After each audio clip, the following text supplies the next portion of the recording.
दोस्तों, मलकू का song Nagda Coca viral होने के बाद दोस्त जनरल आसिफ गफूर भी और फौजी चौकी पर तहरीक इंसाफ का झंडा लहराते हुए फौजियों के साथ डांस तेजी से सोशल मीडिया पर वायरल हो रहा है। जनरल आसिफ गफूर की इमरान खान के लिए मुकम्मल खूबसूरत वीडियो आपके साथ शेयर करने से पहले आपको ये भी बता दें कि जनरल आसिफ गफूर भी इमरान खान के इस सॉन्ग के मदा निकले।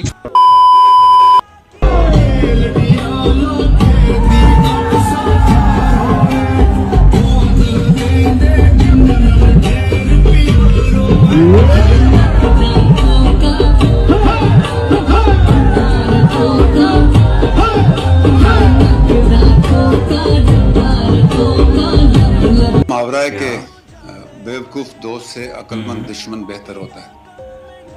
अब हमारी बदकिस्मती ये है कि हमारे फौजी चौकी पर तहरीक इंसाफ का झंडा लहराने के बाद इस सॉन्ग पर डांस करना शुरू कर दिया। जैसा कि आप लोग जानते हैं कि मलकू का इमरान खान के लिए सॉन्ग वायरल होने के बाद पूरी दुनिया से इमरान खान को चाहने वाले इस सॉन्ग पे झूमते हुए नजर आ रहे हैं। आपको ये भी बताते चलें कि इमरान खान के लिए मलकू के इस सॉन्ग ने पूरी दुनिया में रिकॉर्ड बना दिया है। जैसा कि मलकू ने सोशल मीडिया पर आकर खुद बताया कि इमरान खान के लिए ये सॉन्ग बनाने के बाद मैं शोहरत की बुलंदियों पर जा पहुंचा हूं। इसी तरह खान साहब को चाहने वाले जनरल आसिफ गफूर ने भी अपने फौजी भाइयों के साथ मिलकर इस सॉन्ग पर डांस करते हुए ये साबित कर दिया है कि वो अभी भी खान साहब से मोहब्बत और अकीदत रखते हैं। दोस्तों, इस हवाले से अपनी राय का इजहार कमेंट सेक्शन में दें। वीडियो अच्छी लगे तो लाइक करें और इस चैनल को सब्सक्राइब करें।